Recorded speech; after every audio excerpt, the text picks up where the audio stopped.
बुधवार 14 ऑगस्ट सांत मॅक्सिमिलियन खोलबे समारंभ. मुखेल वोल्ड संवसारांत होय तें स्वर्गार होय म्हणलोलें जातोलें. नियाळाक आदार. 10 वर्सांचो आसतना मॅक्सिमिलियन खोलबेक इमाक्लुदा सायबीण दिश्टी पडली आनी तिणें ताका 2 मुकुट दाखयले.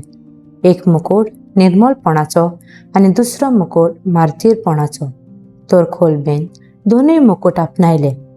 उपरांत सेमिनारीन भरती जावन याज्ञीक जावन ताणें इमाक्लूद सायबिणीचें देवसांव चालू दवरलें आनी जेजूची काळजाची भक्ती वाडोवंक मागली.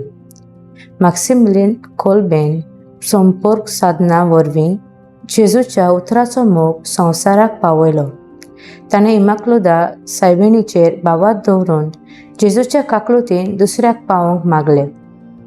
जेन्ना ताका नाझी कॅम्प हातूंत दवरलो, तूं एक कैदी सुटोन गेलो म्हूण दुसऱ्या एकल्या कैद्याक मारचो पडटालो.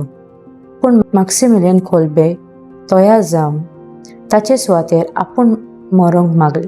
जेन्ना संवसारांत आमी होय म्हणटा तेन्ना आमचें जिवीत खुशाल आनी भाग्यवान जाता. आमचे खातीर न्हय पूण दुसऱ्या पासत जिवंक आनी मरूंक राजी आसूंक जाय.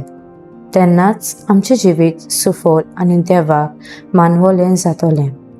शुभ वर्तमान. जेजू तेंच सांगता. ह्या संवसारांत आमी देवाची येवजण मानून घेवंक जाय. संवसारांत होय म्हणटात तेन्ना देवाची खोशी आमी पाळटां आनी हे वरवीं स्वर्गार होय म्हणलोलें जातलें. तर मॅक्सिमिलियनान हाची देख घेवन आमी दुसऱ्या पासत मागूंक सदांच देवाक होय म्हणूंक जिवंक वावरुया.